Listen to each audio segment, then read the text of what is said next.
Introdução. O retorno da luta de classes? À medida que a crise econômica acentua a polarização social, Reatualizando a memória histórica da Grande Depressão que eclodiu em 1929. e condena milhões e milhões de pessoas ao desemprego, à precariedade, à angústia cotidiana em relação à subsistência e até mesmo à fome, cresce o número de ensaios e artigos que falam de retorno da luta de classes. Havia, então, esvaecido? Em meados do século XX, ao criticar duramente o dogma da teoria marquiana da luta de classes, Ralph Dahrendorf sintetizava as metas alcançadas pelo sistema capitalista. A atribuição das posições sociais tornou-se hoje cada vez mais uma prerrogativa do sistema de ensino. A propriedade havia perdido qualquer importância para ser substituída pelo mérito. A posição social de um indivíduo depende agora das metas escolares que ele consegue alcançar. E ainda não era tudo. Afirmava-se uma semelhança cada vez maior entre as posições sociais dos indivíduos, e era inegável a tendência a um nivelamento das diferenças sociais. O autor desse quadro de mar de rosas era, contudo, obrigado a polemizar com outros sociólogos, segundo os quais iniciava espontaneamente o caminho rumo a uma situação em que não haveria mais classes nem conflitos de classes, pela simples razão de que não existiriam mais argumentos de conflito. Eram os anos nos quais, a partir do sul do mundo e das áreas rurais, uma massa imensa de homens, mulheres e crianças, começava a abandonar o local de origem, em busca da sorte em outros lugares. Era um fenômeno que se manifestava, massivamente, também em um país como a Itália. Provenientes, sobretudo, do Mesodiorno. Os migrantes atravessavam os Alpes ou paravam antes disso. As condições de trabalho nas fábricas do norte da península podem ser ilustradas por um detalhe. Em 1955, buscando reprimir greves e agitações operárias, demitiam-se centenas, ou milhares de militantes e ativistas da Confederazione Generale Italiana de Lavoro, CGIL. O sindicato acusado de inadmissível radicalismo. Não se tratava, em absoluto, da prática de um país escassamente desenvolvido. Pelo contrário, o modelo era constituído pelos Estados Unidos, onde há muito vigoravam os Yellow Dog Contracts, segundo os quais, no ato da admissão, operários e funcionários se comprometiam. Eram obrigados a comprometer-se, a não aderir a nenhuma organização sindical. Havia de fato desaparecido a luta de classes? Ou havia desaparecido, consideravelmente, a liberdade sindical, confirmando a realidade da luta de classes? Os anos que seguiram foram os do milagre econômico. Mas observemos o que acontecia em 1969, no país que liderava o Ocidente, pelas palavras de uma revista estadunidense, de circulação internacional e engajada na propaganda do American Way of Life. Fome na América era o título, em si eloquente, de um artigo que dizia o seguinte: em Washington, capital federal, 70% dos internados em hospitais psiquiátricos sofrem de desnutrição. Na América, os planos de assistência alimentar contemplam apenas cerca de 6 milhões, dos 27 milhões de necessitados. Um grupo de médicos, na volta de uma viagem de investigação nos campos do Mississippi, declarou, perante a subcomissão senatorial: as crianças que vimos estão perdendo saúde, energia e vivacidade, de maneira evidente. Sofrem com a fome e estão doentes, e essas são as razões diretas e indiretas que as fazem morrer. Segundo Dahrendorf, o que determinava a posição social dos indivíduos era somente ou, sobretudo, o mérito escolar, mas a revista estadunidense chamava a atenção para uma obviedade erroneamente negligenciada. Os médicos estão convencidos de que a desnutrição incidiria sobre o crescimento e o desenvolvimento do cérebro. E, mais uma vez, impõe-se a pergunta: essa terrível miséria, no país da opulência capitalista, tinha algo a ver com a luta de classes?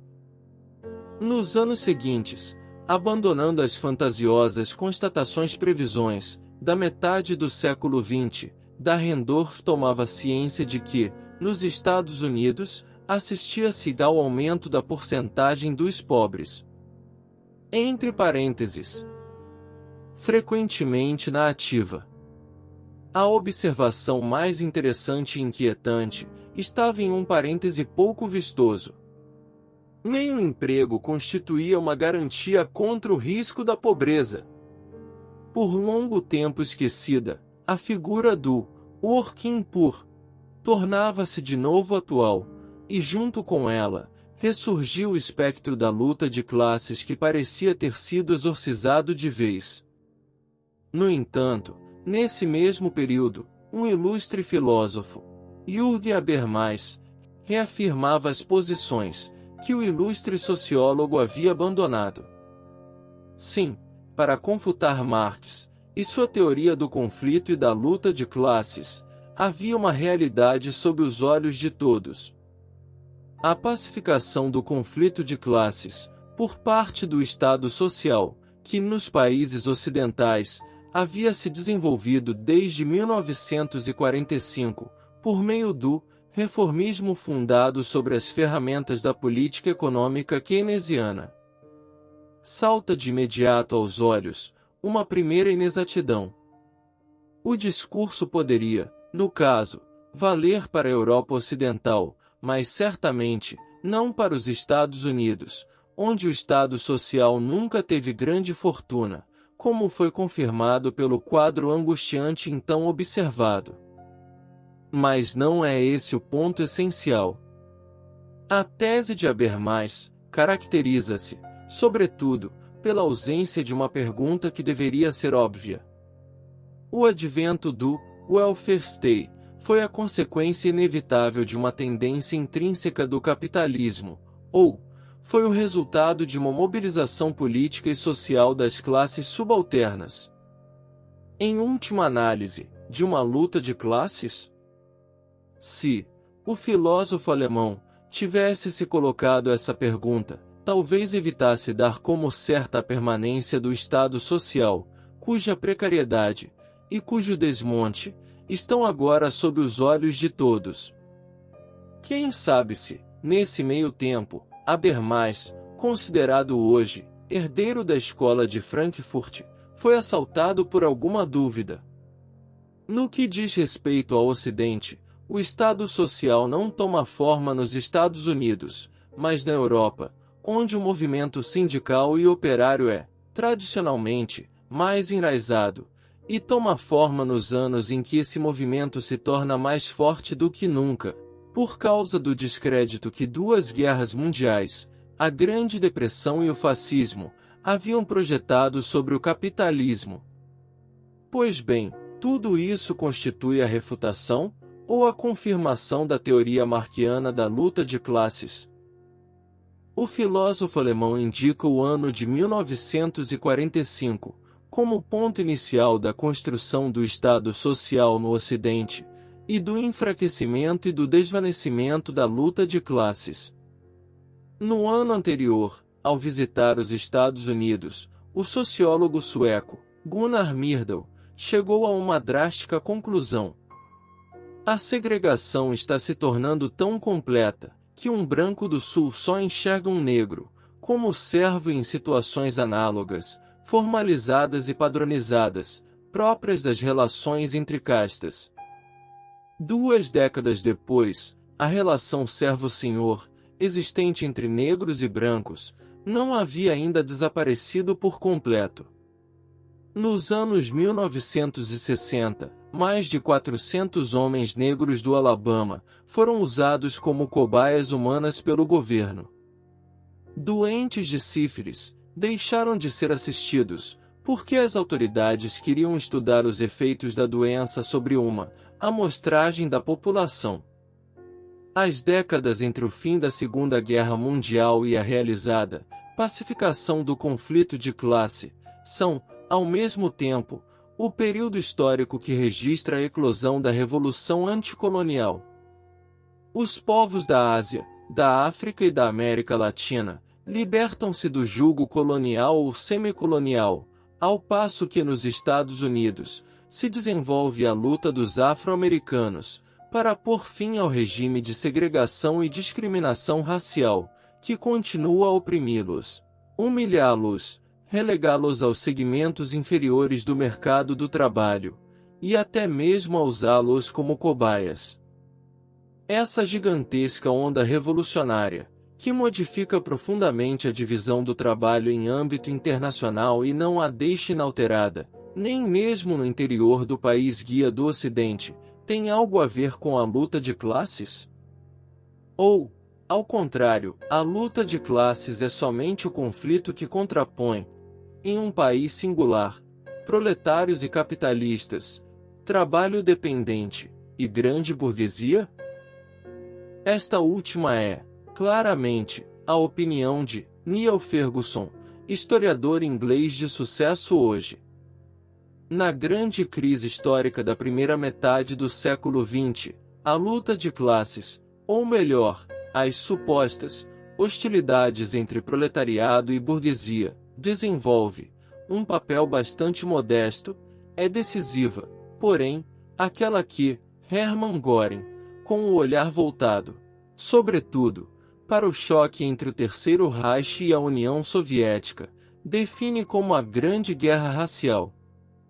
A tentativa da Alemanha nazista de reduzir os eslavos à condição de escravos negros, a serviço da raça dos senhores, e a resistência épica de povos inteiros a essa guerra de sujeição colonial e de substancial escravização. Em resumo, a Grande Guerra Racial, promovida pelo Terceiro Reich, não tem nada a ver com a luta de classes? Não há dúvida, para Dahrendorf, Habermas e Ferguson.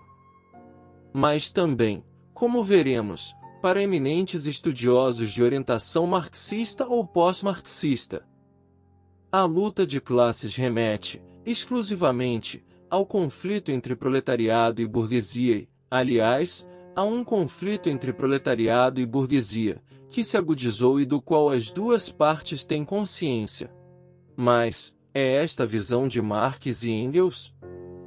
Como sabido, após ter evocado o espectro do comunismo, que ronda a Europa, e antes ainda de analisar a luta de classes, Klassenkampf, já em curso entre proletariado e burguesia, o Manifesto Comunista abre, enunciando uma tese destinada a se tornar celebérrima, e a desenvolver um papel de primeiríssimo plano, entre os movimentos revolucionários dos séculos XIX e XX.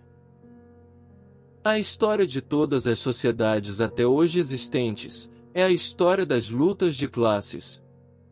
Klassenkampf. A passagem, do singular ao plural, deixa claramente entender que aquela, entre proletariado e burguesia, é apenas uma das lutas de classes, e que estas, cruzando em profundidade a história universal, não são, de modo nenhum, característica exclusiva da sociedade burguesa e industrial.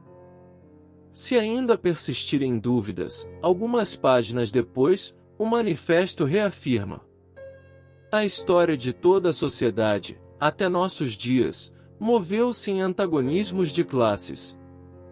Antagonismos que se têm revestido de formas diferentes, nas diferentes épocas.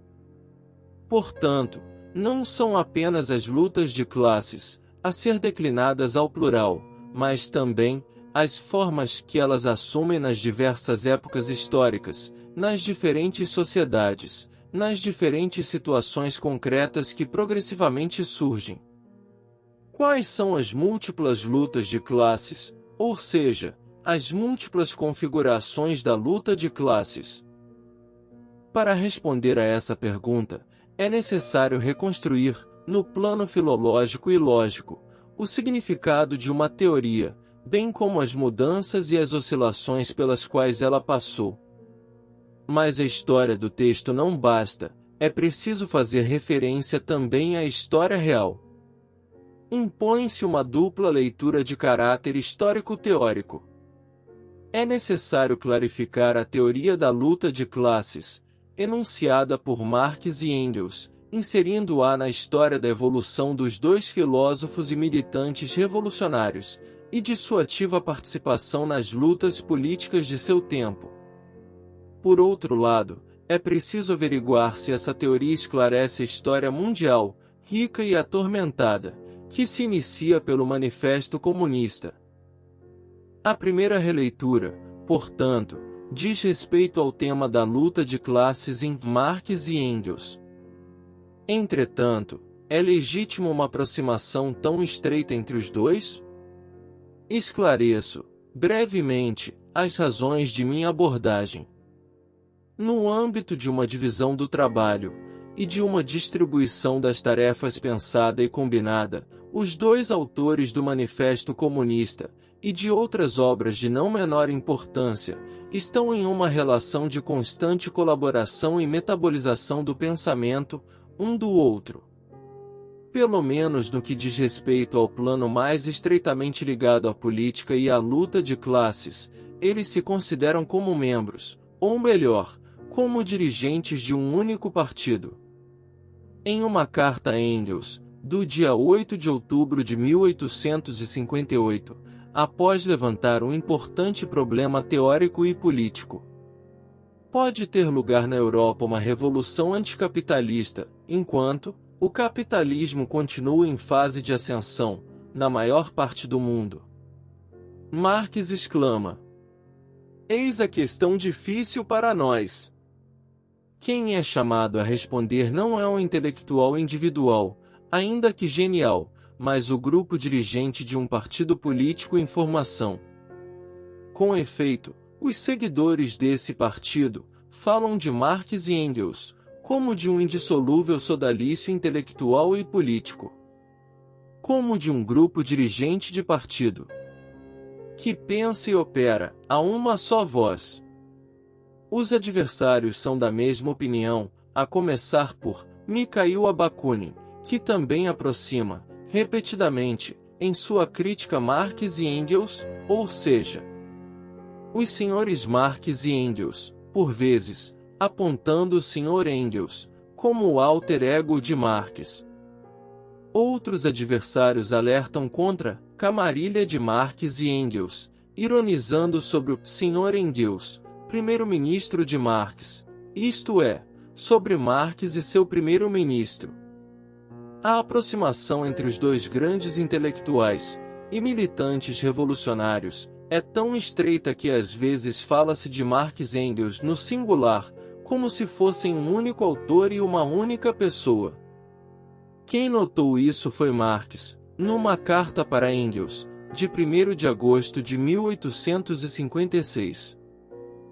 É óbvio que se trata, mesmo assim, de duas individualidades, e as diferenças que inevitavelmente subsistem entre duas distintas personalidades devem ser consideradas e, quando necessário, evidenciadas.